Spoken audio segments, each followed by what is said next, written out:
What's up and welcome back to Bar Down Talking Hockey, episode number 92, presented by the Barroom Network. My name is Vinny Parisi, and I am coming off a huge winter classic. It is, blah, blah, blah, blah. And this right here, this is Frankie Mueller, and he's coming off the big college football playoff. Frank, I messed up the intro again. What's up? Not much. LSU dominating performance in their bowl game, scoring 63 points. That was fantastic. I'm wearing some new socks too that I really like. They got little polar bears on them. Do you low-key like when I fuck up the intro like that? Do I like it? Yeah. I mean, I don't think about it. Like I don't sit there and like, hell yeah, he messed up. I feel like people I probably don't go to bed saying, yeah, Vinny messed up the podcast this morning. That's funny. I mean, I didn't mess up the podcast. I messed up the intro, though. The rest of the podcast is going to be fine.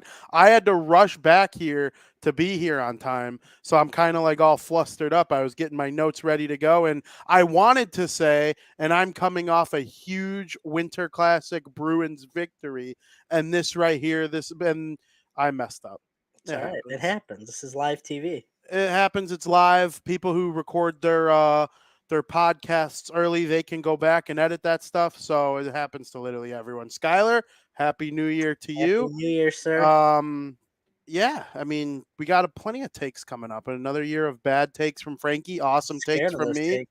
Yeah, Frankie's got a couple takes that are going to roll over from 2022 that aren't going to look so good by the end of 2023. I mean, I'm sitting there watching the Buffalo Sabres versus Washington Capitals game yesterday, and we're going to get to that game in a minute, but I'm like, Tage Thompson's hat trick was his 30th goal of the season, and it's January 3rd, and Ovechkin's got 28. Those are the two guys Frankie shit on the most in the off. Like, yeah, okay, we'll get to that in a minute. But, you know, the Broncos are in last place, so I'm not really one to talk too much about bad takes either. It's all right. They come and go. We each have our ups and our downs. Yeah. Yeah. Skokes, what's going on? Happy New Year to you, my friend. Very excited to have everybody here as a part of the show today.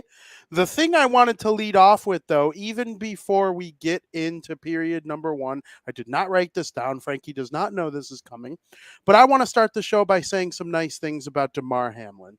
Obviously, those who watch football or sports in general, because you know what? These types of injuries actually have historically happened more in hockey and baseball than they have football, because of the fact that those are the two sports that have a flying object going at 100 miles an hour or faster that have the ability to hit someone in the chest.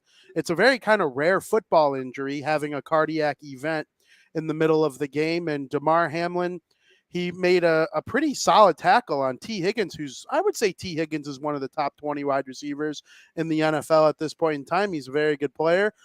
He's Joe Burrow's number 2 option, obviously. I think he made a great tackle. And then he fell down. Then he stood up and tried to walk away, and then he fell back down again. And it was just one of the scariest scenes I've ever seen watching a sport. They did CPR on him while he was down, and they were able to bring him, to breathing, and they got him on a ventilator, and he was in intensive care. And I just wanted to, let everybody know watching this show that we care deeply about him and his family, the Buffalo Sabres organization, the NFL in total, and all the people that have come together in the sports world. All 32 NHL teams tweeted about Damar Hamlin and sending their thoughts and prayers. So Frankie and I wanted to echo the same sentiments. Frank, what do you think? Yeah, and his symptoms are getting better, a friend of his said. He's still in critical condition, but there have been shown signs of improvement, which is good. It's going to take a while to recover from that, obviously. And as of right now, the NFL doesn't know if that game will be played or when it'll be played. But what matters the most right now is his safety. And obviously, everybody's been praying for him. We've been praying for him. And hopefully, he has a speedy recovery. And I don't know if he'll play football again, but I'd love to see him recover and get back there on the field. But like I said, most importantly is his health right now. And I hope that he gets better quickly. We were watching that game together, and we quickly learned how our love of sports can melt so quickly in order to make sure that the right thing is being done for a fellow human being who people think pro athletes are just robots. And I encourage people to think about that next time you call someone trash or say that they still, no matter what, everyone's putting their bodies on the line. They're trying their damn best. And sometimes scary shit like this happens to put everything into perspective. And I couldn't move forward with this show and talking about sports without acknowledging a thought and a prayer for Damar Hamlin. Very Hope well said. hopefully he's able to, get out of the ICU unit soon enough. I heard his breathing up to 50% on his own now, which is a much better improvement than 0% on his own, which was what yesterday started off like. So, Damar Hamlin and your family, the charity, the goal was $2,500. Like, and now it's up to over 5 million. Hmm. And, I saw I Bob think it's over Kraft. 6 now. It might be over 6 now. That's a good point. And Bob Kraft donated $18,003. I believe Bob Kraft is of Jewish descent. 18 is some life number in the Jewish community, and then number 3 is Damar Hamlin's number. All the players on the Buffalo Sabres yesterday entered the building wearing a Pray for 3 shirt. So it's like, you know what? It's just so much proof in this story that's gone on here that, like, don't hold grudges, don't be an a-hole to people. You never know what's going to go down, and you never know when you're going to need to be that person in need or help someone close to you in need. Mhm. So Tamar Matthew Hamlin. Stafford did a donation as well. Yeah, really. Hmm. I think a lot of players across football did, and it's all public. You can go look and see who sent money and stuff like that on this little GoFundMe. I don't know if it's technically GoFundMe, but it's like a GoFundMe for Toys for Kids. So hopefully that all works out in his favor and they're able to do something wonderful with this money in his name, and hopefully he's able to be good in short order. It seems like it's trending in the right direction, but we're not doctors and we're not going to play them on the internet. So Frank, with that, we are going to do our best to talk about sports in the way that they're meant to be, which is fun, and we are going to do that in period number 1. Welcome to period 1 of Bar Down Talking Hockey, episode number 92. My name is Vinny Parisi. I'm here with Frank Mueller. Frank, the Winter Classic at Fenway Park between the Boston Bruins and the Pittsburgh Penguins. Before we get talking about the game, tell me you agree with me at how beautiful this stadium looked. Well, Fenway Park's an iconic baseball field. I mean, you put anything in that, it could be a concert and it'd be beautiful. Um, but yeah, it was a very beautiful venue between two iconic hockey franchises, and you put that together at Fenway Park, which isn't the first time there's been a Winter Classic there. But yeah, I mean, it was pretty remarkable to see. It's anytime you could go back to a throwback of a stadium of that nature and do something, a big event, and hold it there. It's very nice to see. Absolutely. How'd the ice look? Glossy. I know your dad mentioned that. There's like a glossy film. Now, in my opinion, the weather was perfect, which made the ice. I thought the ice was going to be pretty good, low 40s. But you got to remember, it's different when you host a venue of a hockey game outside because you still have the factors of the sun. Even if it's 40 degrees, the sun still has power to melt the ice. It doesn't have to be 80 degrees to impact the way the ice is. And according to Kenny Albert and Eddie Olczyk, I thought they mentioned something about how the ice could be better. It wasn't that good, and I was kind of shocked to hear that because for me, it looked pretty good. Seeing the Stadium Series and Winter Classics of the past when there have been buildups of snow on the ice, and that's bad. So I thought this was pretty good, but obviously it could have been a little bit better. But the ice was beautiful aesthetically. I couldn't agree more. From a visuals point of view, I think they nailed everything. The logo in the middle, all the paint. It was Yeah, just a beautiful, beautiful, beautiful sheet of ice. I don't know if you were paying attention or if you were getting food or whatnot during the first intermission, but Charlie Coyle did talk during the intermission, and he basically said the ice was trash. I know. I'm shocked. And like it didn't look trash, but I do think there's a reason it was a 2-1 hockey game, like a hard defensive fought game, and that's a lot to do with the fact that the ice wasn't as good as some people might have thought it was going to be. But man, I agree with you. The way it looked, and it was just the ice rink shaped as a baseball field in center field, and the way that they had logos all over the field, each team's colors, it was just beautiful Seeing the to Green watch. Monster was pretty cool too, Oh yeah. off in the background. Yep. It was very nice. It was a very good event. Yep, and our pal Joey Parisi was sitting in right center. He got to sit right in front of the stage of the Black Keys, who performed during the first intermission. I believe that's where his seat was. I never actually confirmed how close he Now was. it was because I saw on his Snapchat that he was in right center. Yeah, and it seemed like that's where the Black Keys were doing their performance. Very good stuff. Very much enjoyed the game. Frank, it was a defensive minded game. What did you take away from that? I mean, that's what I told you. I had a feeling it'd be defensive minded, so the goalies would shine, which is very interesting because Chris Letang didn't play, which hurts the defense of the Pittsburgh Penguins. Tristan Jarry got injured, which is going to hurt defensively. You'd assume more pucks would go in the net with DeSmith in his backup, but that wasn't the case. And if the ice truly was that bad, maybe it hinders the offense a little bit, and that helps the defense out a little bit more. But with how good the weather was and the temperature in the air, I know you mentioned that might have, some of the legends and all-stars in this game time to shine a little bit better.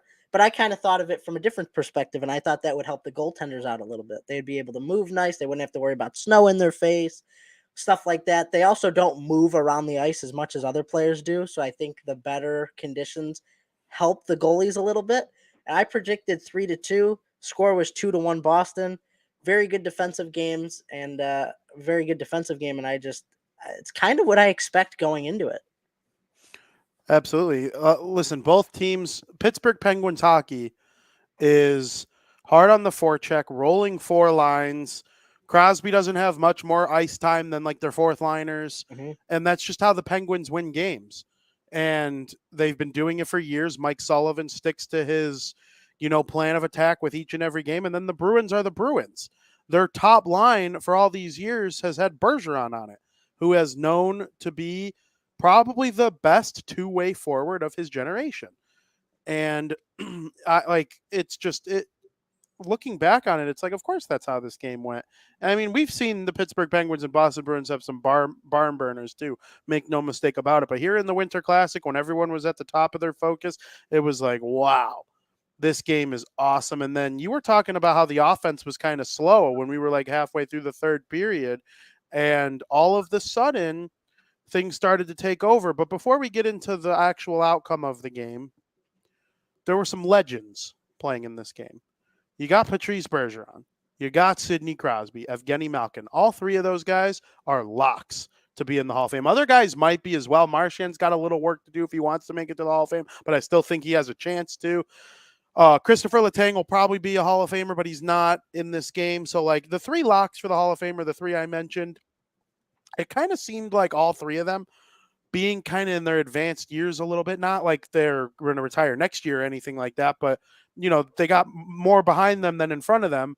It seemed like they were taking it all in a little more, looking around, enjoying the scenes, having fun. What did you take away from that? Well, one thing I've learned in life and in sports is you can never take anything for granted, right? You don't know if this is going to be any of their last outdoor games or last Winter Classic. It very well could be Crosby Malkin's last Winter Classic that they'll ever play in, and probably Bergeron too. I don't expect the Bruins or Penguins to be in the 2025 Winter Classic. I don't. It's very hard to get to that Winter Classic game and have that outdoor game because the Winter Classic only happens once a year. This was only the 14th annual Winter Classic, and look at it. There were twice where it was postponed a year because of COVID, and just you just don't know. So I mean, a big part of the reason why you said they could have been skating around taking it is because this could be their very last game. This is could be one of their last big memories they could have in their career. Those two, do the Bruins win the cup this year? I don't know. Is Bergeron going to have another moment like that? Or is Crosby and Malkin going to have another big moment similar to winning the cup? I don't know. So the Winter Classic is kind of that moment that they could have towards the end of their career because like I said, you just can't take anything for granted. You just don't know what's going to happen. And during this game, those three players that you mentioned, Crosby, Malkin, Bergeron, they really didn't do anything to help their team win offensively. But on defense, the Pittsburgh Penguins and Crosby and Malkin, because Crosby or Malkin had 3 shot blocks, which is great. I mean, he was helping his team defensively because he really didn't do anything on offense, but they were able to limit the Bruins to 2 goals. the best team in the league when it comes to scoring goals and keeping the puck out of their net. They have the best goal differential in the league.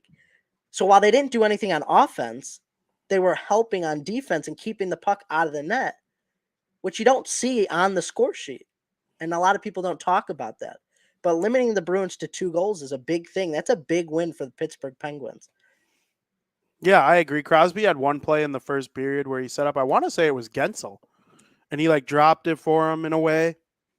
And, Allmark made a great save. Those don't show up on the score sheet Right. either, but the shot assists were off the hook for pretty much all of them. Mm-hmm. And, you know, I love watching Crosby play. I love watching Malkin play when they go on the power play, even if they don't score. They make their plays and whatnot. But when the Bruins were down 1-0, thanks to a goal from Kasperi Kapanen, nice play by Danton Heinen and Jeff Carter to kind of find him in front, on a quick little mistake that the Bruins made behind their own net, and they capitalized 1-0 Penguins. Mm-hmm. Jake DeBrusk took over. Jake DeBrusk took a nice feed from Brad Marchand to stuff it in the net to finally get the Bruins on the board. And then I think almost 10 minutes to the dot of game clock later, Taylor Hall makes a power move to force himself in front of the net, and the save is made by DeSmith, and the rebound is right there. And I thought offhand that Taylor Hall put in his own rebound, but it was actually Jake DeBrusk who scooped up the rebound and threw it in the net to give the Bruins a 2-1 lead late. The Penguins basically had to pull their goalie right after that. What did you take away from Jake DeBrusk's performance? He now has one of the best Winter Classic single game performances ever. Well, if you aren't familiar, if people didn't read one of my latest articles, I did a piece on the Winter Classic, tied it in with NHL 23, kind of made my predictions for the game. And in that article, I talked about a 3-headed beast of Pastrnak, Bergeron, and Marchand. And I said in the article, I said, these guys are great, but the one guy you got to look out for is Jake DeBrusk. I think Jake DeBrusk could have a big game. That's exactly what happened. I mean, we're talking about a 30-point player this year. He's got 16 goals. It's not something you sleep on if you're the Pittsburgh Penguins. Of course, on the tapes, you're looking out for Pasta, Bergeron, Marchand. Obviously, those are the guys, those crucial guys that could stick it to you at any given moment. But the guy waiting in those shadows, the assassinator, is Jake DeBrusk. And he did exactly what I kind of predicted would happen. If you fall asleep on the other 3, you got to make sure you have your mindset set to Jake DeBrusk. 2 goals. Thought he was going to get the hat trick potentially on the empty net. Thought Allmark was going to score, to be honest with you. But Jake DeBrusk proves that while he's not a Pastrnak, he's not a Marchand, he's not a Crosby, he's not an Ovechkin, but he's that player that is crucial to winning games and winning Stanley Cups. He is that player that people want to have on their team because of the way he contributes to this team. I would love a Jake DeBrusk on the Blackhawks. You would love a Jake DeBrusk on the New Jersey Devils. He's that great player that teams need who chip in big moments, and that's exactly what he did. He chipped in a big moment and gave the Bruins a 2-1 victory. He didn't get along with Bruce Cassidy at all. They was getting health bombed and played on the fourth line, 10 minutes a game, if that. There were some single-digit minute games for DeBrusk when Cassidy was the coach. Listen, Cassidy's having some good success with Vegas right now, but he and Jake DeBrusk didn't get along. He didn't get along with a lot of players on the Bruins for whatever reason. It didn't fit anymore. They got rid of him. Now Jake DeBrusk would probably not want to be traded. I remember he asked for a trade last year, and the Bruins ended up not granting it to him. They fired Brucey, and now things are going well with Montgomery for DeBrusk, so we're happy for him. Frank, the Bruins won again. They haven't lost 2 in a row this season, and they haven't lost in regulation at home. Fenway Park is home technically, but not technically. If they would have lost, then people would have started saying the Bruins haven't lost in regulation at TD Garden. And, it would have been a little asterisk next to their home record or whatever. But they have avoided any of that by just winning this game. They haven't lost in regulation in any place they call home, whether it be Fenway Park or the Garden. What is going on with this team, dude? They can't lose in Massachusetts. That's just what it is. Basically. Any game played in Massachusetts, go play a game at Gillette Stadium. They're not going to lose. Foxborough, Secaucus, whatever the other towns are. I got a couple in mind, but go ahead. It's remarkable, honestly, to not lose a game in regulation at home. You've lost 2 and 1 in overtime, 1 in the shootout, but not to lose in regulation and just basically going into the mindset that when you have a home game, we're coming out with at least 1 point, but there's like a 90% chance we're coming out with two. That's just remarkable. And that's a remarkable mindset that maybe Montgomery is using in the locker room, saying, hey, boys, got a home game. Just play your game. Don't fall asleep. Don't worry about the record. Just focus on the game. And if you have that mindset going in, they're going to be a very difficult team to beat at home. But a lot of the credit also has to go to Allmark and Swayman. They've been a fantastic duo this season. Few podcasts ago, I mentioned how I think Allmark could win the Vezina, and you said maybe you're not really high on that take just because he might not have the number of games played. Um, but I don't know. He's played what 23 games. He's 21 1-1, 186 goals against, and a 939 save percentage. He's played 23 games so far. If he plays upwards of 40 games or 50 games and keeps on this pace, he's my pick to win the Vezina. I think like 100%. I don't see any arguing against it. Swayman's been a great backup. I mean, he's obviously got the more losses. He's got Swayman is 7-3-3. He's got 6 losses of the Bruins total 8. And he's got a 268 goals against average, which is great for a backup. I would sign up for that for backup goaltending. Save percentage is in the 800s, which is not too good. But Allmark has been the face of this team so far in the goaltending department. And honestly, if things keep up this way, I don't know who could dethrone him for the Vezina. That's very fair. I mean, he's been outstanding. I didn't think Allmark would stay as the starter all season long. That was my thinking. He's the starter right now, right? Like, Crosby and Swayman did the commercial for the Winter Classic before the season started. You saw it on the TV, Mm-hmm. and that just ended up not working out that way. So credit to both of them. They've been incredible. It was a great Winter Classic. I enjoyed every bit of it. I truly did. I can't wait for next year. They announced during the game that next year's Winter Classic in the year 2024, the Seattle Kraken will host the Vegas Golden Knights, the two newest teams in the NHL facing off in the Winter Classic. Take away from that.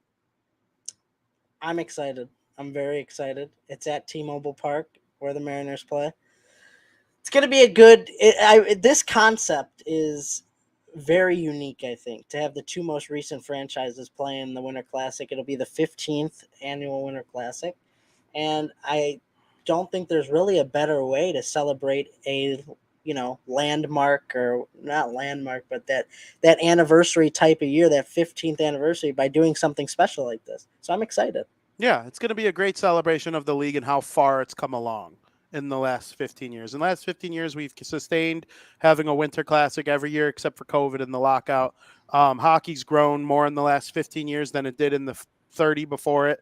And we got two new teams out of it with all the revenue and interest in hockey around the world. So now it'll be a lot more interesting to see a Winter Classic between teams that are new. It's always old teams. Mm-hmm. Pittsburgh Penguins and the Boston Bruins are both part of the original 12.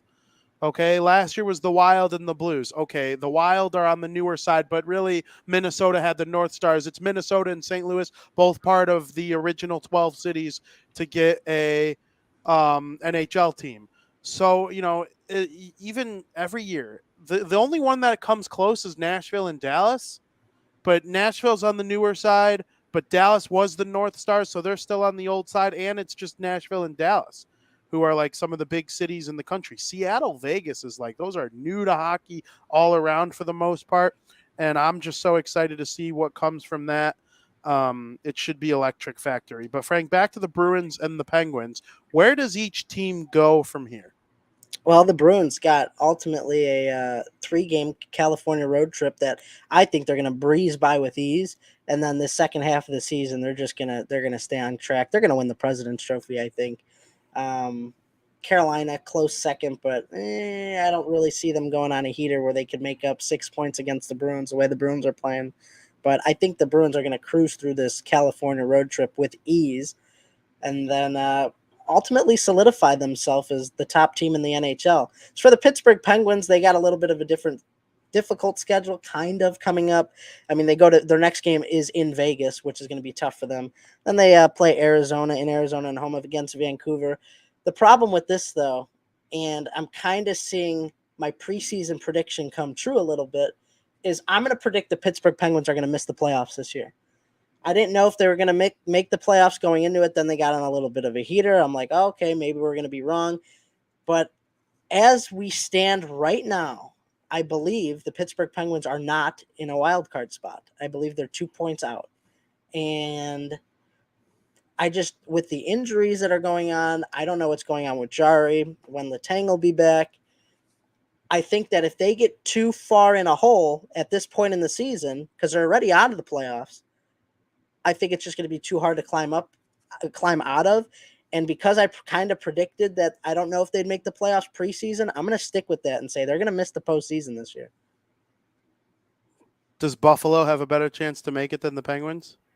Buffalo's got 4 less points, but they've been freaking good. They've been good, but and they have better vibes. Yeah, but I wouldn't necessarily say they have a better chance. I'd say the Pittsburgh Penguins have the better chance. I'll go with the experience with the Pittsburgh Penguins. I kind of expected Buffalo to be a tad bit better, maybe. But no, I don't agree. I think Pittsburgh's got the better chance to make the playoffs, but I still think they're both going to miss. If you take out Buffalo's losing streak, where they lost 6 or 7 in a row there, they're right where you thought they'd be. Mm-hmm. So I actually think Buffalo's right where we had them, because I'm going to ignore that weird week they had. I am. It's tough. That's part of hockey. Yeah, you're going to go on losing streaks. Look at the Devils. They went on a 6-7 game losing streak. 6. So, I mean, that right there, though, like, it proves that a lot of teams go through that. I mean, you even look at, obviously the Hawks have lost like 9 in a row this year, and they're bad, but even the best teams go through stretches like that. And that's part of the sport. That's part of the, adversity that you got to kind of overcome if you want to make a push for the playoffs. But we'll see what happens. I don't know. We'll talk about Tage Thompson in the second period in Buffalo. I could kind of elaborate a little bit more on them there. But as for right now, yeah, Buffalo, I don't know about them yet. I agree. I think there are top 10 teams in the Eastern Conference right now. The Hurricanes, Devils, Rangers, Bruins, Leafs, Lightning, Capitals, Islanders, Penguins, Sabres. Mm-hmm. 8 of those 10 get in. Right? Like, Islanders they're really they're impressing me, the Islanders. Big win last night. Big win last night against Vancouver. They were down in that game 1-0. After it was 1-0, this Islanders team did not take their foot off the gas. 1-1, 2-1, 3-1, 3-2. Thought Vancouver may get into it. A late period goal for Vancouver at the end of the second period. Islanders kept the foot on the gas, made a 4-2 lead, then 5-2. They've been really impressing me this season because I have not been really high up on this New York Islanders team. But they currently hold the second place wild card right now. I do think they got more games played, but I think the Islanders might slip in. They might. They lost to Seattle a couple days ago. Rubbed me the wrong way. They looked like Garbo in that game. And listen, Seattle might not make the playoffs. They're in a playoff spot right now. I'm out on competitively bad, though. They're not a lottery team. I was wrong about that. They are not a lottery team. They will not fall that far to be in the top 5 worst teams in the league. They're way closer to being a playoff team than a lottery team. They proved it to me last night with their 2-0 comeback win over the, what are they called? The Edmonton Oilers. But, it is what it is. Yeah, it was impressive. But the Penguins and the Bruins, they put on a show for everyone. I hope everybody enjoyed the Winter Classic. It is one of my favorite events on the entire hockey calendar. Next outdoor game we have to look forward to is the Stadium Series game between the Carolina Hurricanes and the Washington Capitals. I'm sure we're going to watch it together. I'm sure Ovechkin's going to score 4 goals. That's probably where he'll hit about 820 and get himself to within a season or 2 of breaking that good old record of his. You want to know something interesting? Let's say he hits it in 2025, like you're predicting, right? 2025. What if the NHL scheduled the Washington Capitals to be in the 2025 Winter Classic, knowing he could break the record in that game? It could Tell be me in something Washington. good. It could the Winter Classic in 2025 very well may be in Washington for that reason. We'll have to see where he is at that point. But what if they're predicting something of that nature? I mean, we could figure out right now exactly when he's going to break the record if you want. You I just mean, don't know though. I Like mean, I like predicted his 500th goal. Remember that Facebook post I made? well then let's hear it because All then right. very well it may be. I mean imagine that the Winter Classic had his record breaking goal outdoors. I mean it's very possible. It's very possible. I also think Detroit's due for a Winter Classic again. Yep. I thought that may be coming this year, but maybe the year after. Maybe Detroit, Washington. I don't know about that. That wouldn't be a really good matchup. I look for like big rivalry, Titan clash matchups in the Winter Classic or classic teams. I mean, Detroit and I don't know who Detroit would play. They already played the Blackhawks. I don't think the Bruins would have one that soon. Didn't Detroit play Toronto in an outdoor game? So they Um. probably wouldn't do that again. Yeah. Yeah. Yeah. They're going to start getting Jizzy involved. They're for sure going Maybe, to start getting Jack Hughes involved. yeah. I mean, what about Detroit Rangers? That's a good one. That could be that's up there. I could see that being an outdoor game in the future, if not a Winter Classic. So how Frank, are we looking over there with I the? think I think Ovechkin is going to break the record relatively early in the 2024-25 season.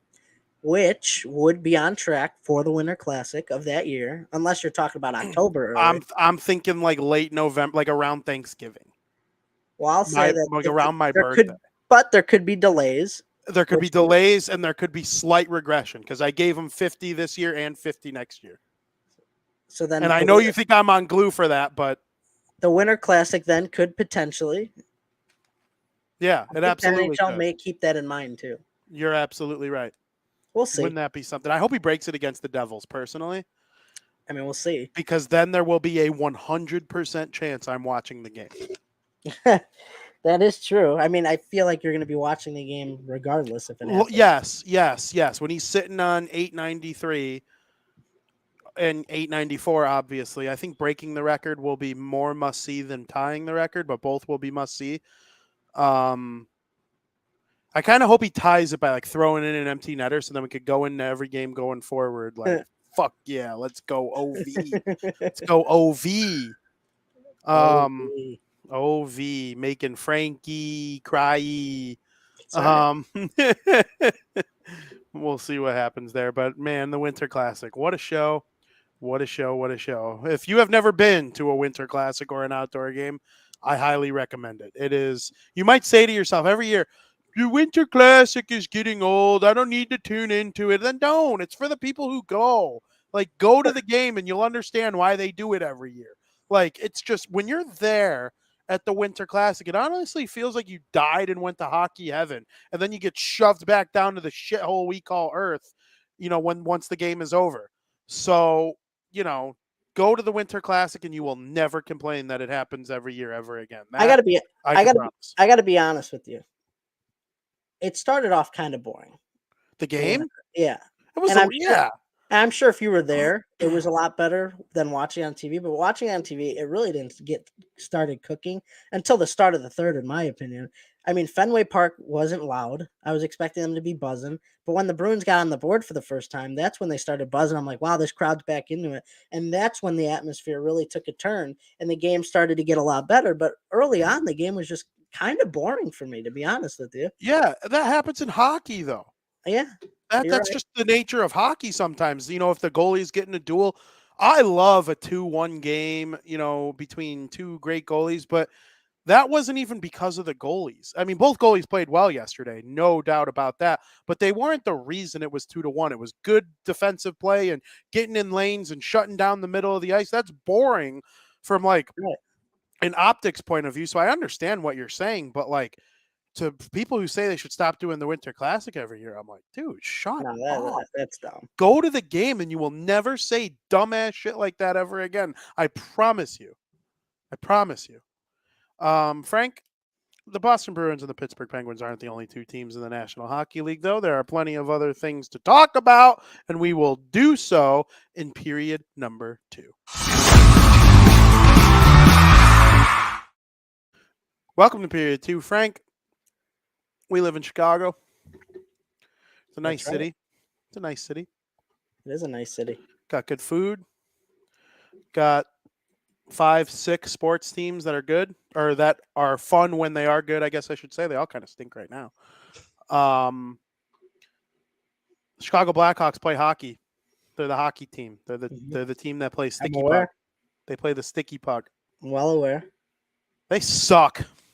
They are the worst team in the NHL, and I legitimately think they're as bad as some of those teams that played in the mid-2000s when the United Center was empty. Now, winning 3 Stanley Cups, it's kind of changed a little bit. Like, it's not empty anymore. People know what's coming. I think hockey fans in Chicago are a little more educated now than they were back then. You weren't hearing people in Chicago in 2006 going, "Payne for Kane, Payne for Kane, Payne for Kane." There were people in Philly saying that, and Edmonton and all these other cities that had the chance. A lot of people in Chicago didn't care. Now, here we are in 2022. Suck for Bedard, tank for Bedard. We all want Bedard. You know, the hockey education in Chicago has grown exponentially, and people understand why the Blackhawks are bad, why it's a good thing. So I do commend the city for growing as a hockey town over the last 15 years. Nobody cared about Payne for Kane or fail for nail or any of that kind of crap that went on when they still stunk. But now they stink again. Patrick Kane left the game early last night against the Tampa Bay Lightning. People are like, is he getting traded? Is there an injury? We find out after the game it's a lower body injury, but it's mild. But it was exactly 2 months before the trade deadline. If it's any sort of minor injury, they're going to be extra cautious with him in case they do end up trading him. What is your status on the Blackhawks right now? Well, they've completely lost the ability to put the puck in the net. They jump out to the big 1-0 lead against the Titans, Tampa Bay Lightning team. I had a feeling they were going to blow the game because they can't score. They just don't score, and it's irritating watching this team going through the motions. The passes they make aren't that good. They're always constantly getting behind. They have a good start, and then they're getting behind. They're getting outshot. They're getting outplayed. And it's painful to watch. This is the worst Hawks team I've watched with my own 2 eyes, and it completely sucks. And I'm very excited about going to see them on Friday and see them play in person because regardless of how bad they are, I'm going to enjoy myself at a good hockey game. But just right now, they just can't score. And then you mentioned Patrick Kane. He sustained an injury with the San Jose Sharks against the San Jose Sharks, lower body injury. He was able to play with it, which makes it seem like the injury is not that bad. He didn't come back after the second period of yesterday's game. And like you said, if they trade him, they got to be cautious with them. You don't want anything bad to happen with them. I don't know. I'm getting vibes here. Really weird vibes. Non-biasly. It has nothing to do biasly. That they're not going to end up trading either Kane or Taves. For some reason, I have this feeling it's not going to happen. And a reason you mentioned earlier on in the season and before the season started is with Kane and Taves, you're limiting your chances at Bedard. We suck regardless. I don't care who's playing on this team. What I've been witnessing from the Chicago Blackhawks, nothing's going right for them. They don't have the goaltending. They don't have the defense right now, and they can't score. I think, obviously, they pulled him for precautionary reasons because there is that chance that they do trade him. And that's always got to be an option. People have to realize that that's always an option flowing through their heads. So they have to do it just in case. But something's telling me they're not leaving Chicago. I might be way wrong. But there's something in my brain that's telling me that's not going to happen. I think it's going to be hard to trade Taves, just because I don't think he gives you good production, but he doesn't give you elite production for his got cap the same hit. feeling. There's something lately, VP. Something lately. Everybody's getting that feeling. I understand what you're saying, but they have to try.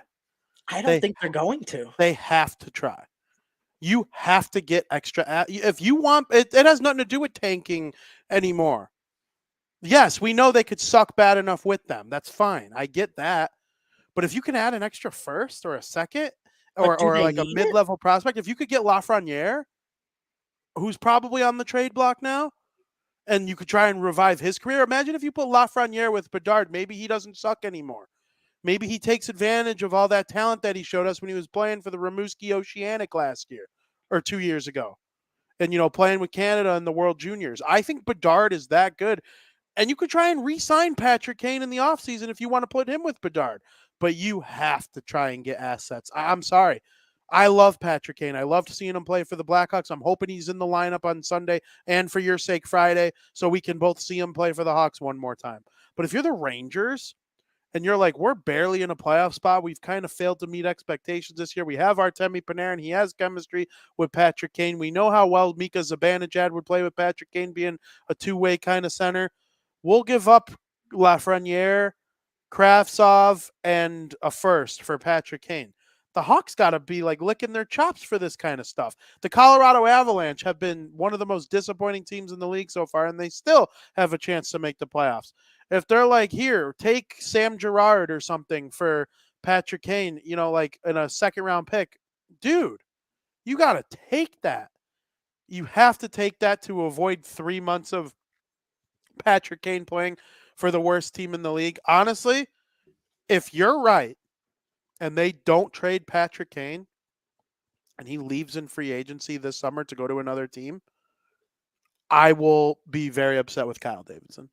If he leaves in free agency, I will be very upset too. If he's going to leave, then trade him. But I don't think he's leaving is the thing here. Then if you re-sign him, fine. But here's another thing. Hockey and sports is poetry, right? It's very hard. It was same thing with the Pittsburgh Penguins and Malkin. Is Malkin going to get traded? Okay, there's a lot of buzz around it, but it's very hard. And I know the Pittsburgh Penguins are in a completely different boat than the Chicago Blackhawks. They were in a Completely. playoff spot. I know, I realize that. Completely different. But it's when you're trying to trade people of that nature, it's very hard to see that. Like it's obviously okay, he's from Buffalo, he's going to go play for a New York team. I get it. I get it. This is no bias either. I have no bias in this remark. It's just Skokes feels the same way. It's just it seems lately there's something I don't see a vision of it happening. Do you know like when something happens in sports, you're like you could see it a few weeks in advance saying this is going to happen. So then in 3 weeks, I just have a feeling that'll happen. And like in college football, sometimes we could predict it, and I have that same feeling right now. Is it true Edmonton's GM said Dreisaitl's available? I have no idea. Is If it? if Dreisaitl's available, Patrick Kane becomes the second biggest. I'm not saying he's not available. Kane is available. Like people will shop around for him. It's just will the Hawks pull the trigger? That's not what I'm sure about. If that's what's going to happen, I 100% agree with you, and I know a lot of people listening will agree also. If he's going to leave, you got to trade him. If he leaves in free agency, I will be pissed more than anybody else. More than you, more than any of the fans. I will be livid that you let him go away in free agency without getting any assets for him. The problem here is he going to leave in free agency? That's what I can't wrap my head around. Yeah, I If he mean, stays that long, if he's willing to not waive his no move clause, I don't see him leaving in free agency because that would also be dumb on his part too. yes, Because I agree. right, right, that would be stupid on his part that he can't go play for a Stanley Cup contending team right now. So if he doesn't get traded, it makes me believe a little more that he's not leaving in free agency because that would just be stupid from the Blackhawks and Patrick Kane. Yes, I agree. Uh, I just, as of right now, I reread what I read last night when I was tired and woozy. They meant available for the game. Oh, okay. But he's got 2 years left on his deal, 8.5 million. Edmonton is going to look to shake things up. I wouldn't be Yeah. shocked if something happens with them over the next couple of years, if not this year. But it reminds me of Tavares. The Islanders, well, they weren't as bad as the Blackhawks, but they weren't in a playoff spot. Hmm. and they didn't trade him, and he left in free agency, and they got nothing for a player who was worth $11 million. And that's rough. It's very rough, and I think you can advance your organization. Look at what they got for DeBrincat, Yeah. and look at what they got with the trade that landed them two other first round picks. They didn't trade a player as good as Patrick Kane. Like, why wouldn't a team like the Islanders want him, or the Bruins, or even the Devils, the Teams are gonna Oilers? want him. There's no doubt. And I think his production this year is a reflection of his line mates and the defensemen and the team he plays for. If he went to the freaking Devils and played with Bratton Hughes, he'd get back to being a point per game player. He might end up leading them in scoring besides Hughes. Now, I'm also content with this year's draft, at least. I mean, maybe they'd get draft picks for him for like next year's, but this year we have 2 firsts, 2 seconds, and 2 thirds, which I'm content with. And potentially one of those first could be Connor Bedard, which you don't need anything for this year. It's great to have the extra picks, obviously, but you don't need it. I'm satisfied with what the Hawks have going into the 2023 offseason. Yeah, I understand what you're saying, but you can have more. Yeah, This you this can never have draft too much. I know. this draft has 40 first round pick type of players in it. A round and a half worth of first round talents. Guys who are taken in the first half of the second round are like first round talents. Which is insane. And like there are going to be some hits and some misses, obviously. Not everybody drafted in the top 40 is going to be an NHL star, but the more opportunities you have to surround Connor Bedard with some of these types of players, don't forget Connor Bedard's not a center. Hmm. They're going to need to work on their center depth over the rebuild here. And Reichel's a wing, right? So like it's not like he's the answer. Korchinski's a defenseman. Ian Mitchell's a defenseman. A lot of their top prospects aren't centers, and I think there's going to be some moves needed to be made in order to really kind of get this rebuild finished. I guess I could say, and it's going to be a long time. Connor Bedard's not going to come here and win the scoring title in year one, but he's going to be a very good player, I believe, if they win the lottery, obviously. But they are, listen, one of Connor Bedard, Adam Fantilli, Matvei Michkov, or Leo Carlson will play for the Chicago Blackhawks next year. And obviously, winning the Unless it's lottery. Michkov, then we got to wait for him. Well, yeah. Yeah, that's true. I mean, you might have to wait for Carlson too. I meant be in the organization next No, year. I agree. I Um, completely agree. yeah. I hope they move him. And speaking of Patrick Kane, he comes from Buffalo. Last night we had in Washington Alexander Ovechkin and Tage Thompson going head to head. Each of them had 2 goals going into overtime, and Tage Thompson completed the hat trick with his 30th goal of the season against these Capitals. Frank, what's your takeaway from a game like this with Buffalo? I want to apologize for my Tage Thompson talk. I mean, that's just he's very good. He becomes the 3rd fastest, I believe, in Buffalo history to score 30 goals. And when he scores, it comes in bunches. He's not just scoring 1 goal a game. He'll get a couple 2 or hat tricks here and there. And I mean, what I've seen from him is great. And I thought the Buffalo Sabres would have been a little bit better this year. But like you said, they had that losing streak in there. But that's something it's no excuse, something you got to, take into consideration. But they're on the up and coming. This Buffalo Sabres team will be good. This isn't the Buffalo Sabres team of the past, the 55-point Buffalo Sabres seasons. They're definitely here to improve. Ovechkin had a big game too, 2 goals. But Thompson, 3 goals, 1 assist. He had a 4-point night. That's tough. Just right now, I think they're in too much of a hole. They're behind, like we said earlier, Pittsburgh and the Islanders. They're 6 points out. That's tough.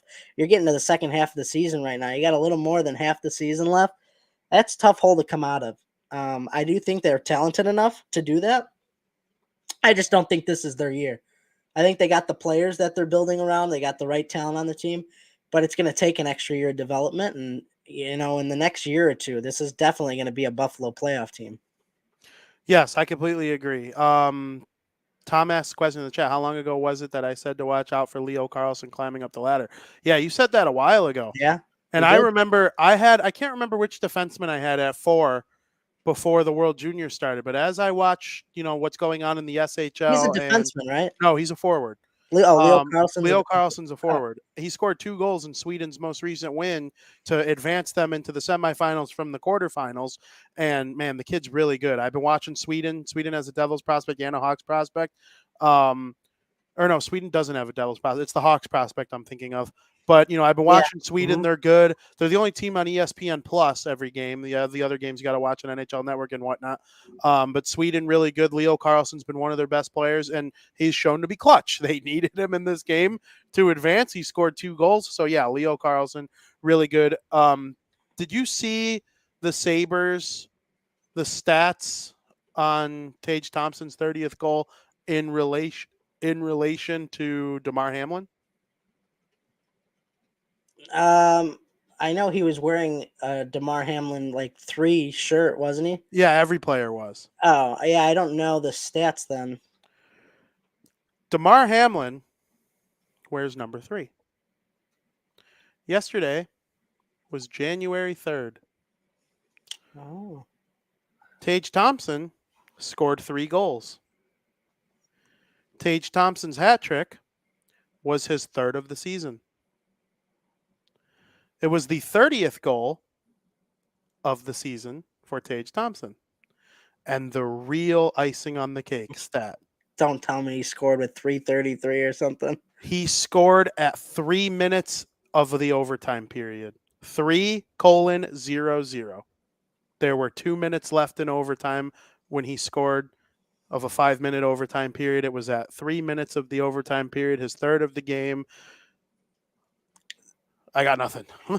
Once again, like I said a little bit ago, sports is poetry. Stuff like that happens in sports. It's meant to be stuff like that.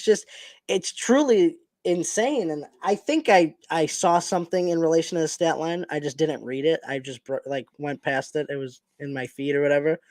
That is absolutely insane. Isn't that I have nuts? no words. It's nuts. It's That is absolutely nuts. One thing I want you to go back and look. Rewatch Tage Thompson's goal. Everyone talks about how big Tage Thompson is, right? And every time he scores a goal, he's doing the hockey hugs and he towers over every other player on his team, right? But the first person he goes to is Owen Power. And Owen Power's the same height. I'm like, and Rasmus Dahlin rushes off the bench and he's the same height. You don't think Tage Thompson's height is notable because of the skill he has with his hands. Most players that big aren't as handsy. Like Mario Lemieux was like that. We call these guys unicorns. What makes Tage Thompson so good is he's as tall. He's 6'7", I think. He's barely shorter than Chara, but he's got hands like Jack Hughes. Well, Jack Hughes is almost a full foot shorter than Tage Thompson. Mm-hmm. Like Patrick Kane is 5'10", Sidney Crosby 5'10".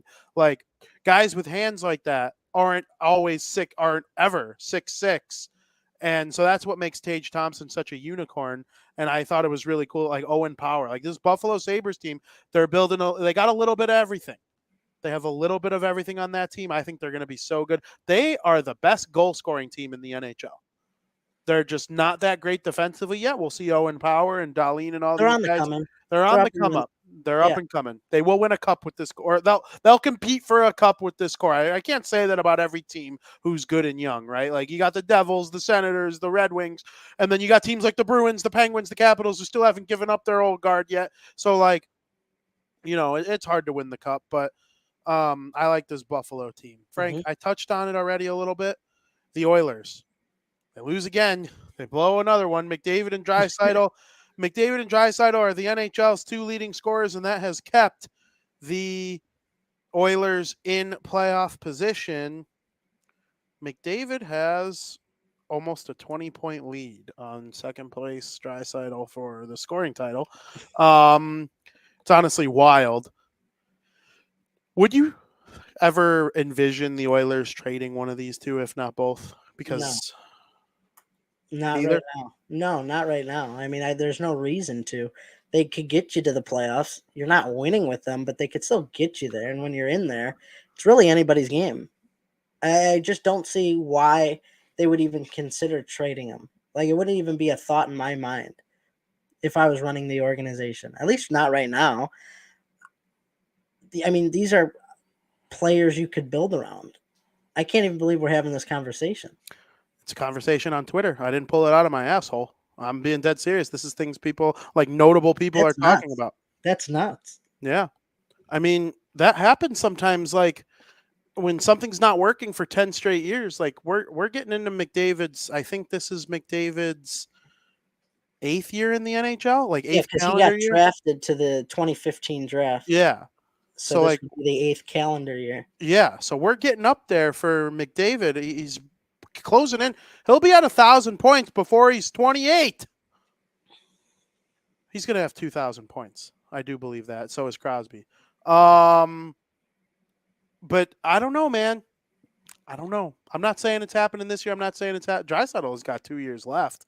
He's a trade deadline acquisition candidate next year if they don't A, get an extension done, or B, prove to him that they're going to do something about it. You say they can't win in the playoffs. I do believe if they make it, they can, as long as they get goaltending in these two. I mean, they were in the Anybody conference who makes finals. the playoffs can. They were in the conference finals last year. So I I don't know. I think it's an odd situation going on there in Edmonton right now. They hang on to that wild card spot, but the one team right below them are the Colorado Avalanche, the defending Stanley Cup champions, who Mhm. have 3 less games played than them. So it's actually not looking all that great for the Oilers right now. I don't know. I just when you got talent like that on your team, and it's so hard to get talent of that nature. It's so hard to get a player like Connor McDavid. You just don't let that go if things aren't looking good or going right. You build around them. You find ways to win with them. There are things that can be done, I and agree. things need to be done if they want to win. But you just don't trade them. They're not in that boat yet. Absolutely. I agree. I mean, McDavid's the best player ever, You just don't right? let him go like that. Yeah, They did trade Wayne Gretzky. they did trade Wayne Gretzky, but if you call him the best player ever, he's not a Wayne Gretzky, Yeah, right? well, he's not statistically Wayne Gretzky, and he probably won't be, right? Like, I don't think anybody's having 2,800 points ever again, but that's just the nature of the times. Um, I don't know. I have no idea. The Carolina Hurricanes. You said they can't catch the Bruins. You don't They think they're? could, but I don't think they're going to. I don't think they're going to either. But they just ended their 11-game winning streak. It's not like they're a joke. I know they lost to the Devils or the Rangers 5-3. Almost lost to the Devils. They almost lost to the Devils. I mean, this is a team that is the Rangers team has been better lately. They've been playing better hockey lately. And you go Mm-hmm. into Madison Square Garden, tough game to win. Tough game to win, especially when you're on a lose or especially when you're on a winning streak of that nature. The loss is bound to come sooner or later. And I think Twitter jinxed them. I don't know if it was the NHL or there was a post on Twitter from either the NHL or the Hurricanes or somebody, and they said the Hurricanes are undefeated in their white jerseys and red buckets, and then they lose that night. So whoever did that jinxed them. Um, but big props and shout out to the New York Rangers. All their big boys came out to play. You had goals by Trouba, Zibanejad, Panarin, Miller. I mean, those are like you expect these guys to show up, and they did to end the winning streak of the Carolina Hurricanes. But now the Hurricanes play the Devils next Tuesday. Are you a little nervous? Because Oh, they but you play them on the win streak, you feel good about it because it's like, all right, we're gonna now they're due for a loss.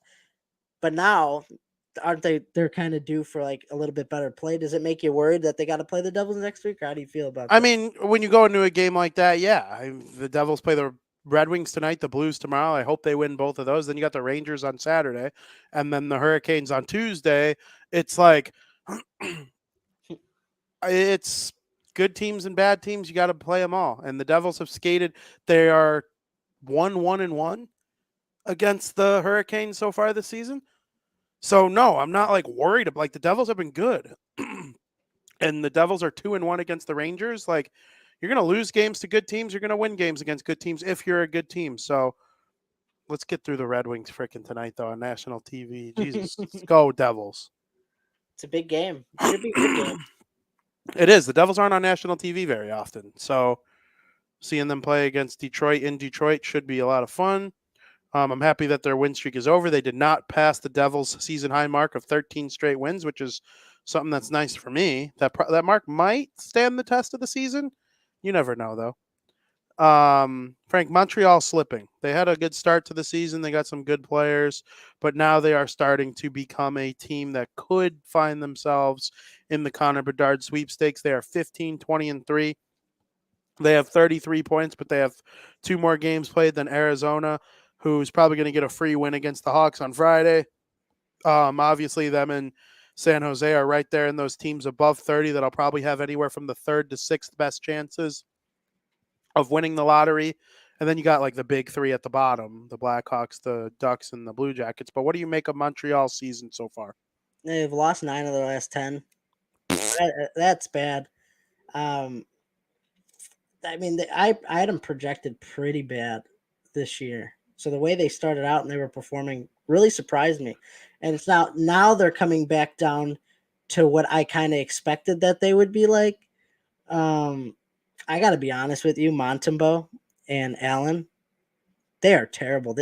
They might be the worst tandem in the league, honestly. I think Mrazek and Stalock are better. These guys are letting up.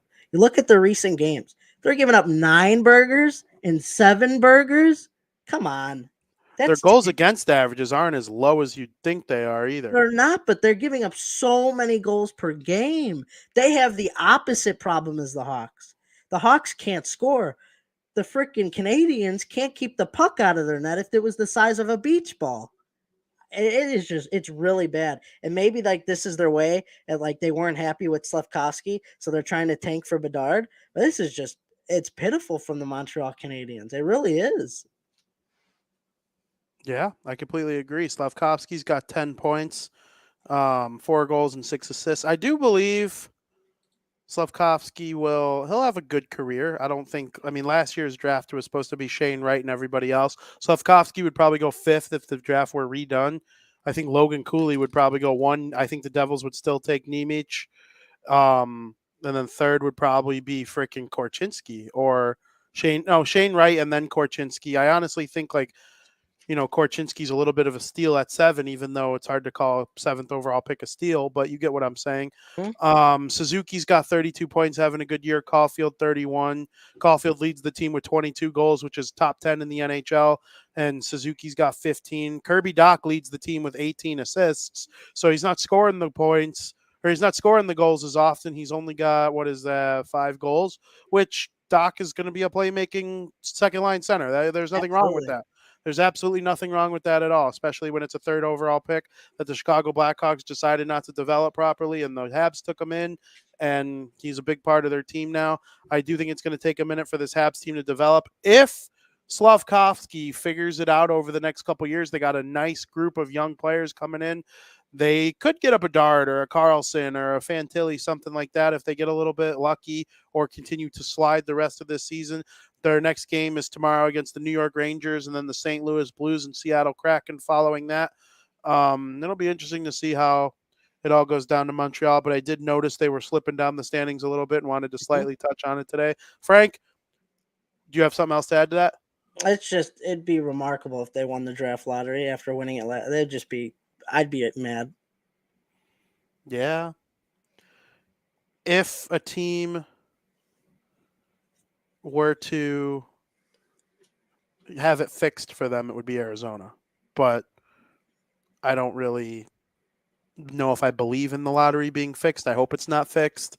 Um, Hard to believe the Devils getting the number 1 pick with the Rangers getting the number 2 pick would be a fix. You'd think it'd be the like why wouldn't they Yeah. want Jack Hughes in New York? I just that kind of persuades me away from the whole thing. But Montreal winning the lottery in Montreal was a little strange. But Is that sometimes where the draft is this year? Arizona? no. Oh. Arizona's Gary Bettman's baby. Where's the draft this year? I want to say Is it Nashville or no? I was thinking Vegas. Oh yes, it's Nashville. Okay. You are correct. It is Nashville. It is 100% at the Bridgestone Arena in Nashville, Tennessee. Frank, what is your favorite hockey story of the week? We mentioned it. There was really nothing else this week that kind of, made me go like, wow, or just have an opinion.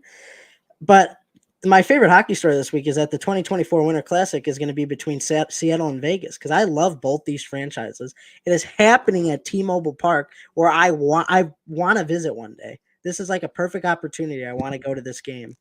And if you were to ask me, create a Mount Rushmore, I'm pretty sure you asked me this before when Joey was on the podcast, is if I could create a Mount Rushmore of like games or Winter Classics at a venue, this would be one of them, I think.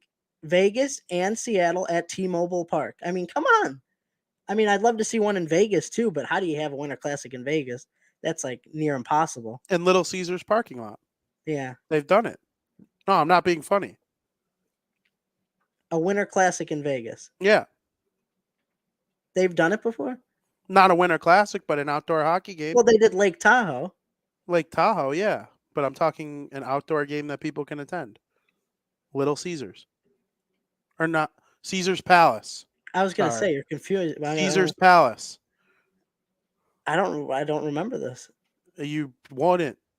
But also there's the Vegas Raiders. And it would probably be there. So yeah, that would be up there too. That would be on my Mount Rushmore to have a game in Vegas at the Winter Classic. I'm really excited for this game. It's going to be a very cool game. They're going to Emerald City, so it'll be really interesting game. Absolutely. I'm excited for it as well. My favorite hockey story was something I wanted to lead into a little bit of a discussion. The 2022-23 World Junior Championships. When is it? Hey! Today, I don't even know. Is it going on right now? No, USA and Canada. If that's what you're USA gonna and say. That's Canada's tonight. 5:30. That's 5:30. tonight. But right now, you have the other quarterfinal game between Sweden, who got there in their 3-2 victory over the Finnish team. So they're going And to then the gold medal? Sweden is playing Czech right now. Oh, It who's is winning? 1-0 Sweden. Winner So goes to the gold medal game. winner goes to the gold medal game that will be played against the winner of Team USA and Team Canada. Very, very, very exciting stuff right there. It is very. Um, what's your takeaway from this whole tournament? Besides how much you want Connor Bedard to play for your favorite team. uh, it's been interesting. It's actually been a lot of fun. We've been keeping track of it, me and you. We've talked about it. Oh yeah, I'm huge Um, into the World Juniors every year. do you think if USA beats Canada, does USA win gold? I do believe the winner of this game will win gold. Yes. Okay. I know it's been fun to watch though. I've been enjoying it a lot. Yes, absolutely. I think Sweden's very good. I think Sweden could beat the U.S. I think if Sweden plays Canada, Canada will dummy them. I think the USA and Sweden are probably, but USA will come to play against Canada, and Canada has played down to competition at times. They barely got past the Slovakian team, and my guy Devils he's number one or number two prospect. Him and Luke Hughes are kind of, one A, 1B. Slovakia, Nemec made, excuse me, a little bit of a cough, made some good plays. Slovakia was in the game. Canada ended up winning it on a sick goal by Connor Bedard, his second goal of the game, third point of the game. He's been so much better than everybody else in this tournament. He broke Eberle's tournament record for point or goals. He's breaking some of these records for points and single tournaments and multiple tournaments. He was on Team Canada last year. He was the youngest player in the whole tournament, and now he was still an impact player last year. Skokes points out that Fantilli's been a bit invisible so far. Listen, Fantilli's one of the youngest players on the team. Okay, he's one of the draft eligible players that are playing in the World Juniors. Most players have already been drafted and are a little bit advanced. So I'm not really surprised Fantilli has been the way he is. I still think he's going to be the number 2 overall pick. I saw him score. Yeah, I think he will. He scored a goal from the goal line at the game I was at for Michigan. Like he's got supreme skill, and it's not the Fantilli show right now. Okay, Gunther has been playing with what's his name, Bedard, and they got good defensemen. Canada Canada's an interesting team this year. They got a lot of skill, but it's been the Connor Bedard show. It really, really has. He's got like 10 more points than the second leading Doesn't scorer. Go doesn't ahead. he have 8 goals and 13 assists in 5 games or something like that? Yeah, something like that. He got a couple hat tricks, couple 2-goal games. I mean, whenever he basically gets a chance, he's scored. And I'm interested to see how the USA handles him today. I don't think they're going to be able to, and I don't think they're going to be able to outscore him. I got Canada winning the game, but I want to be wrong. I'm American. I'll root for the other Devils' top prospect, Luke Hughes, is Team USA's captain. So I have Hmm. multiple reasons to be in on USA this tournament. But man, it's been so much fun, and I love the World Juniors so much. Connor Bedard, in the grand scheme of things, he's given me Crosby McDavid vibes, right? Like could be a top 5 player Yeah, for in sure. the NHL within 2 years type of thing. Like Austin Matthews, same thing. He shoots it like Matthews kind of. And he sees the ice like a kind of like a Jack Hughes, where he's just like so nimble and all over the place. He's not as fast as McDavid, and he's nowhere near as big. So even if he ends up being Patrick Kane, kind of, but I don't think he's as like shifty as Patrick Kane is. I think he's more like it's all about his vision and the way. But I'm talking like in terms of his overall production, like Mhm. multiple 100-point seasons. That'd probably be a disappointment for some people if he had Patrick Kane's career points wise. But I don't know. I think very highly of Bedard. I'm not worried at all about his size. To me, that's a meatball ass take. Like look at Johnny Gaudreau, look at Jack Hughes, look at Patrick Kane. Crosby's 5 best player ever. He's under 6 feet. Like, don't give me this crap about size. Yeah, does he got to probably put on some man muscle? Is he going to be as dominant in year 1 in the NHL with a teenage body? Probably not. Maybe not, but also maybe. Jack Hughes needed to grow into himself a little bit, but he's already better than Hughes. I think he would be like most teams' leading scorer next year. Wow, you're very high up on Bedard. I am Oh too. yeah, I'm I yeah. am I am too. I think he's I'd be shocked if he was a bust. I was high on Bedard before the tournament, and then I've watched these 5 games. Like, He's been I don't. unreal.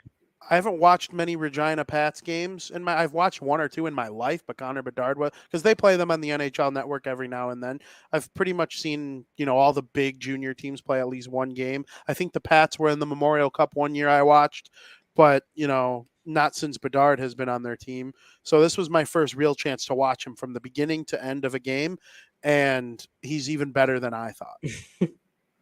So every team should be trying to lose every game. Trade That's fun. Patrick Kane, trade freaking Domi, Andreas Athanasiou, have fun in LA. Like whatever it is you got to do to be the worst team in the NHL, you got to They just freaking need to do it. keep the roster to be the worst team in the NHL. Basically. But get more assets, put stuff around him, win a cup or 2. I'm being dead serious. I think that highly of Connor Bedard. I don't think he's McDavid because of the speed.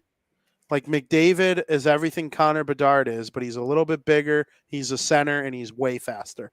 Like McDavid is the ultimate NHL unicorn.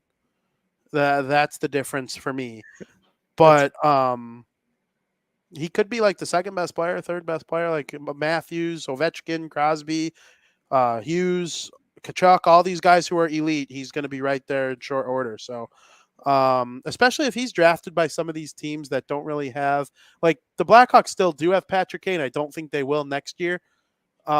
He would be like their all-star right away, I think, right? Like if every team's sending one guy, you if would he goes assume. if he goes to Arizona, who's making the all-star team over him? If he goes to San Jose and they already have traded Timo Meyer and maybe Eric Carlson, but he's a defenseman, I don't know. It's going to be so interesting to see the evolution of Connor Bedard here coming up. But that's my favorite hockey story of the week: the World I like Juniors, it. USA versus Canada, in a little bit here. That's gonna Sweden be a good playing. game. I can't wait for that game. I'm gonna Yeah, watch it. absolutely. So, Frank, I think with that, hockey's good. It's in a good spot. I hope everybody enjoyed our conversation about it. We are going to move on in period number 3. Welcome to period 3, Frank. Let's talk about some foosball.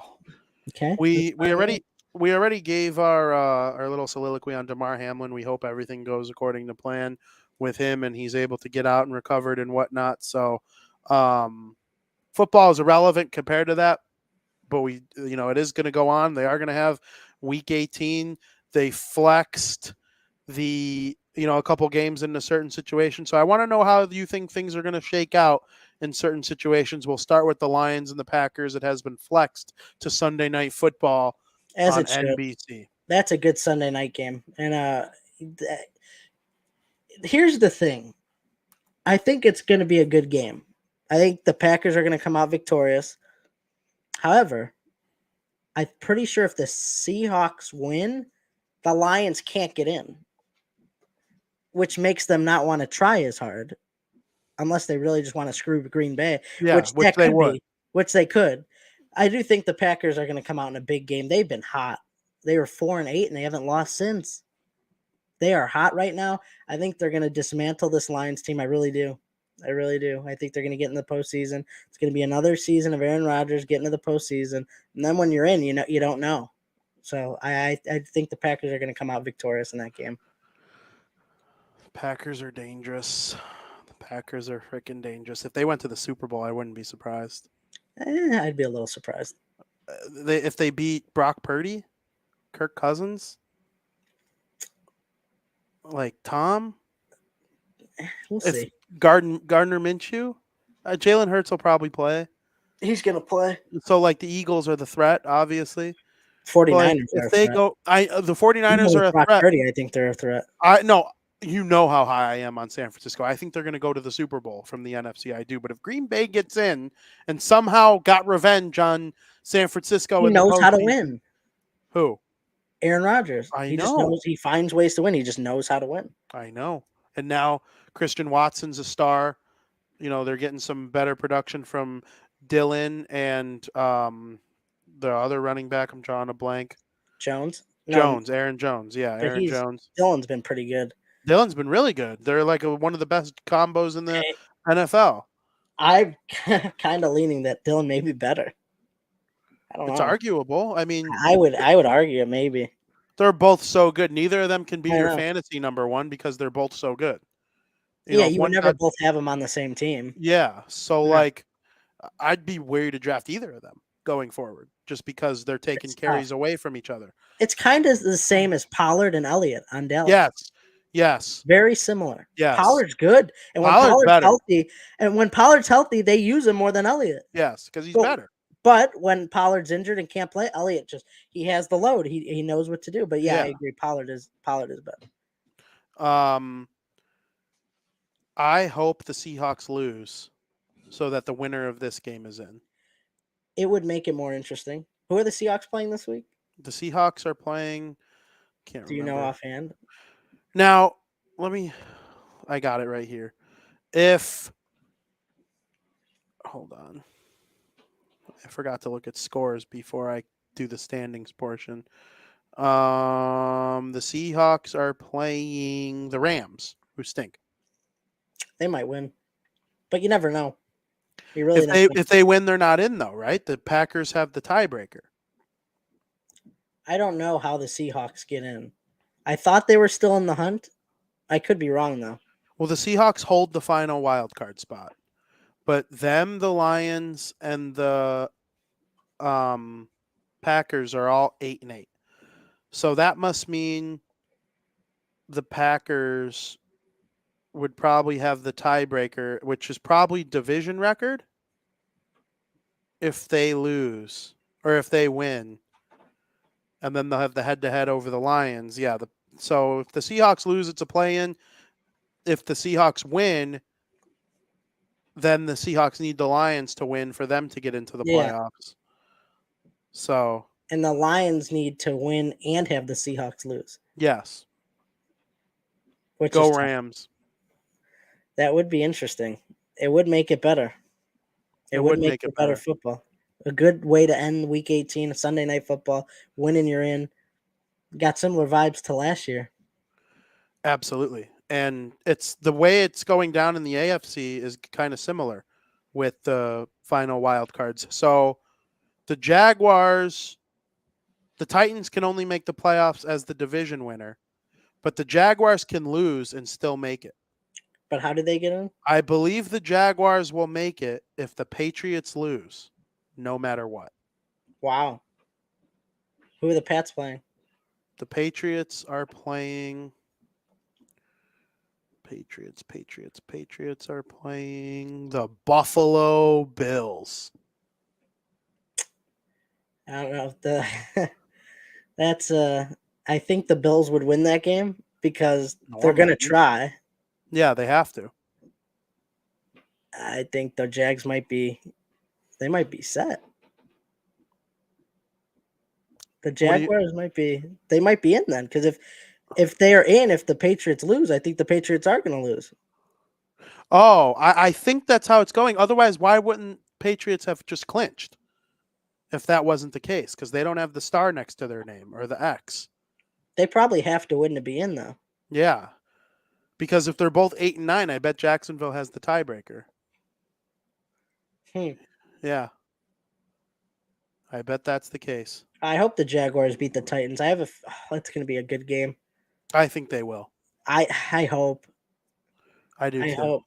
But you never know with Derrick Henry in a big game. They rested him this past week. This past week meant nothing I know. for the Titans. And really it meant nothing for the Jaguars as well. It all comes down to this week for them. So the Titans took extra precaution by resting their players, and that could benefit them in a big way.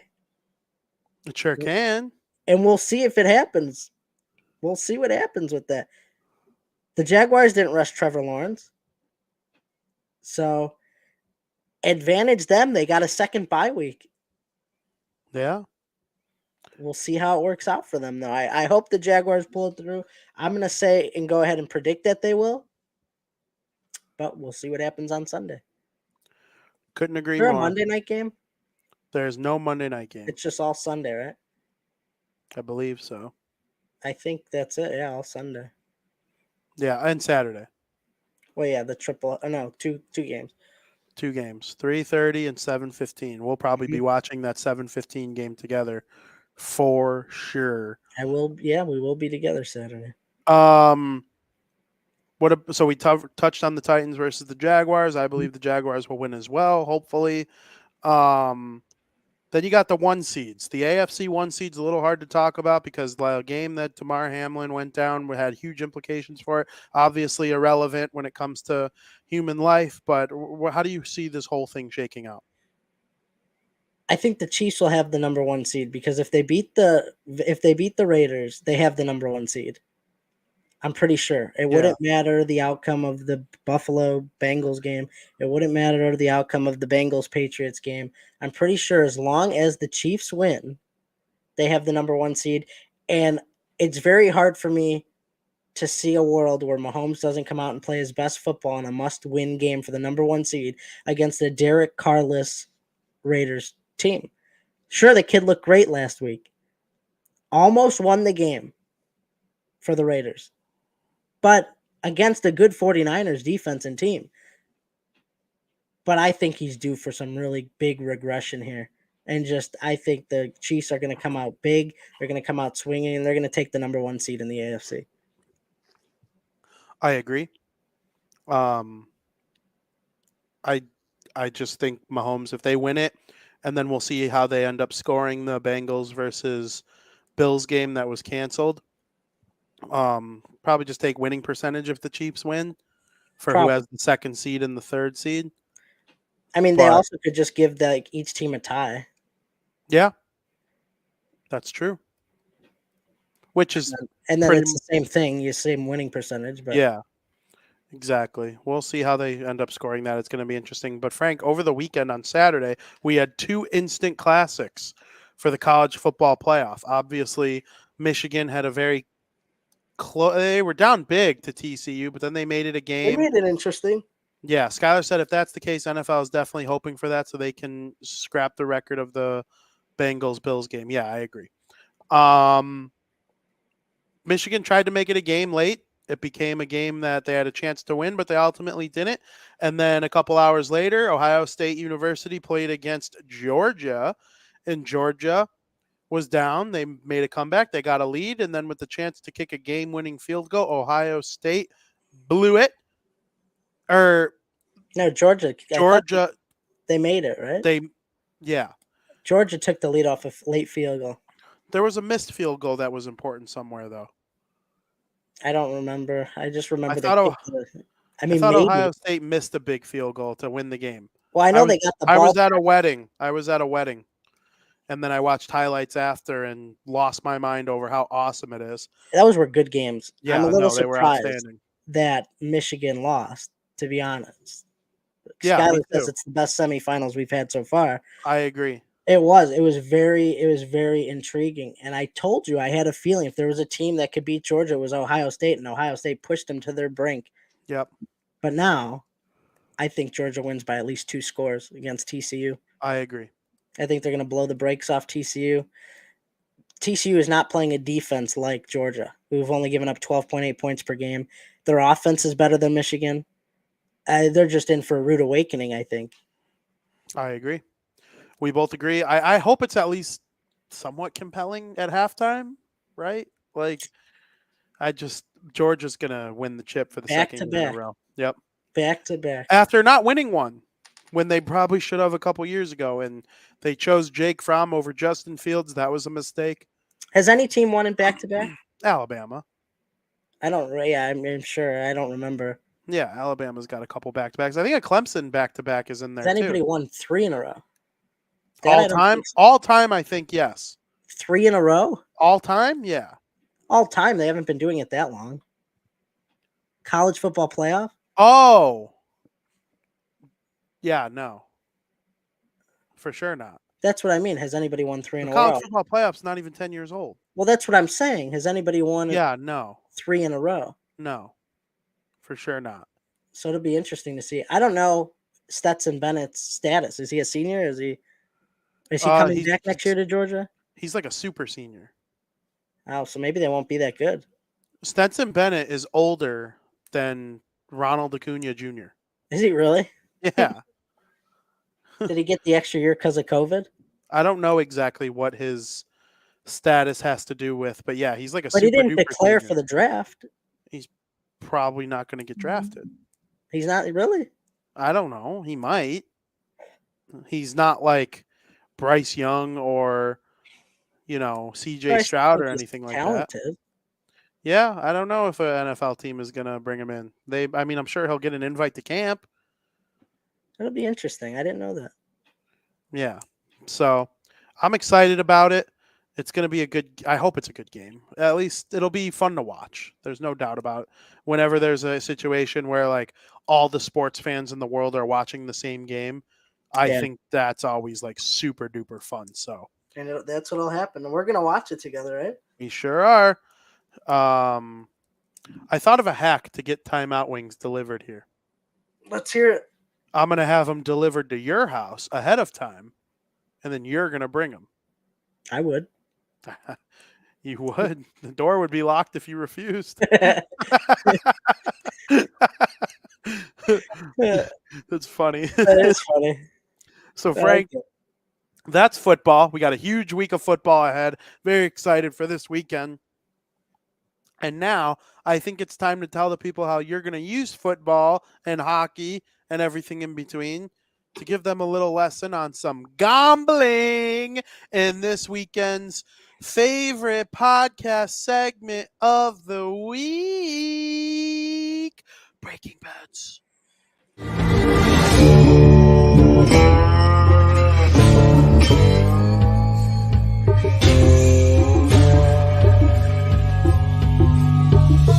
Where's my money, bitch? Where's my money, Frank, the floor is yours. Well, next week, I'm going to have a nice graphic on the screen for you. We're going to start keeping track of the record throughout 2023. And I've already been working on that. I've created the graphic, so it'll be very interesting. I can't wait to share it with you guys. But for right now, let's get down to business, VP. The Tampa Bay Lightning are playing the Wild on a second of a back-to-back. Vasilevsky will be in net tonight. Elliott was in last night. I'm going to do something a little different. I'm going to take the Wild under 3 goals at minus 115. Vasilevsky has only given up 3 goals twice in his last 10 games. He's never given up 4. So, that being said, taking the Wild under 3 goals, you got a little bit of a a safety net to where if the Wild does get 3, you'll get your money back and you'll get a push. But if Vasilevsky stands on his head like we all know he can, you're going to win the bet. And I don't see the Wild scoring 4 goals in this game. I really don't. I think that this line, the reason it's 3 is so high, is a reflection of how bad he played last game against the Arizona Coyotes when he gave up 3, but the Lightning won. I think since he gave up 3 against the Coyotes, he's due for another, shutdown game because I'm pretty sure he's never given up 3 back to back this year. And I just think he's ready to take that team against the Arizona Coyotes that they might have slept on a little bit and really shut the door against this Minnesota Wild team. So Wild under 3 goals minus 115. Second game, the Thunder are visiting the Orlando Magic. The Thunder had a great game last night. They scored 150 points against the Boston Celtics. They dismantled one of the best teams in the NBA. And now they go to Orlando where they're 2-point dogs. I think this is a big letdown spot for the Oklahoma City Thunder. I think the Magic are going to win this game. I like Magic money line at minus 127. Shea Gilgeous-Alexander is questionable. He was day-to-day ruled for the game. I don't know what his status is for the game, but if he doesn't play, for sure, Orlando Magic. But, take it right now while you can, because if he doesn't play, you're going to lose out on some value there. The line's going to shoot up even more in favor of the Magic. So I like the Magic money line minus 127. I think that's very good value, especially the Thunder are just due for a big letdown after that shocking defeat that the Celtics took last night. So, that's your pick number 2 for the NBA. Finally, Fordham is facing off against Rhode Island in college basketball. Rhode Island has had a tough time this season. Kind of feel bad for them because they're a very talented roster. Fordham, they got an exaggerated record of 12-2. They were exploited by a talented Davidson team. When you play a good team, I don't care if you're 12-0, 12-1. When you play a good team, it's going to show when you're not that good.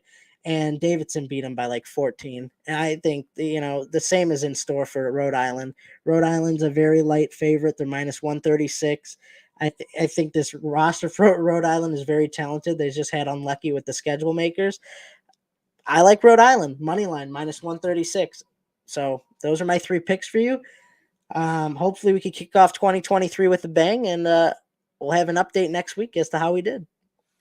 Yeah, so this is going to be the first one that we're keeping track of now. Yeah. Very good. That's a little change to our show that I'm excited that, we're going to be doing here. We're keeping Frankie accountable. And then, maybe I'll jump in going forward with a couple bets. And I'll join in on the breaking bets segment going forward and start keeping track of myself as well. Sounds like fun. I like this. Frank, is there anything else you have to share with our folks today as we head off into a pretty big sports weekend? Big sports weekend, a big weekend overall. I'm going to see you a ton. It should be interesting. If there's ever a time to get into college football, watch the national championship. I know, it's the end of the season. You're going to watch it. You're going to want more, like all of us. I already want more, and it's not over yet. But you'll watch the national championship. You'll want more. To me, it could be a little boring. If what in my head I think is going to happen, if Georgia's really going to blow the brakes off them. But it's going to be entertaining either way. We're going to have a good time watching it together. It's great football, great NFL season or week to end the season. We got some good games. I can't wait for the Titans Jaguars. I can't wait for Sunday Night Football. I'm looking forward to it. I just want everybody to enjoy sports. The summer months are coming. There's not going to be as many sports. We're going to be into the baseball MLB / Big Brother season of the year. So enjoy the sports while you can, because they're all coming to an end sooner rather than later. Absolutely. I couldn't agree more. So I hope everybody enjoyed our show. I hope everybody enjoys this big weekend coming up. I know a lot of people are kind of back to reality this week with the holidays being over, but now we got plenty of other things to look forward to, right? Like you got the college football national championship. You got the playoff races in the NBA and the NHL. MLB hot stove is pretty much done, but we're going to see teams starting to fill out. Pitchers report to spring training next month. Yep, 5 weeks. looking forward to that. Baseball will get underway sooner than you could possibly imagine. The summer will be here before you know it. We'll be here throughout all of it. The big old Super Bowl's coming up soon. We got the NFL playoffs. Looking forward to that. Crosstown Crosstalk. We'll go over tomorrow what's kind of going on in the MLB as of late. The White Sox made Andrew Benintendi official. Dansby Swanson's coming to town. So we got a lot of things going on with baseball and what's going on in the league right now. I hope everybody enjoyed our show. That's our show. Make sure you follow all of the great shows here at the Barroom Network. The Chicago Bears season comes to an end with a big Minnesota Vikings matchup on Sunday. You could go to DeWindyCity.com to read about how Justin Fields is not playing in the game this weekend. And you could read all of my hockey work at puckpros.com, DeWindyCity.com, and pucksandpitchforks.com. All the Chicago White Sox stuff I do at SouthsideShowdown.com and the rest of the Chicago teams over there at DeWindyCity.com. And then, of course, Frankie Mueller's awesome work at apptrigger.com, doing all the covering of video games and what's going on in the video game world right now. I know 2023 is going to be a huge year in the video game industry, and there is nobody better to follow than Frankie Mueller and his colleagues at apptrigger.com. Help make that site the greatest video game website on the internet because it deserves to be. Skokes, we give you one of these right back. Thank you so much for watching. As always, to everybody in the chat, Skokes, Tom, Skyler, we appreciate you all very much. Again, make sure you watch all the Barroom Network shows. Got a lot coming up this weekend. So excited to have each and every one of you be a part of it. For Frankie Mueller at the King Bean on Twitter, my name is Vinny Parisi at Vinny Parisi on Twitter. As always, Happy New Year to you, and thank you for listening.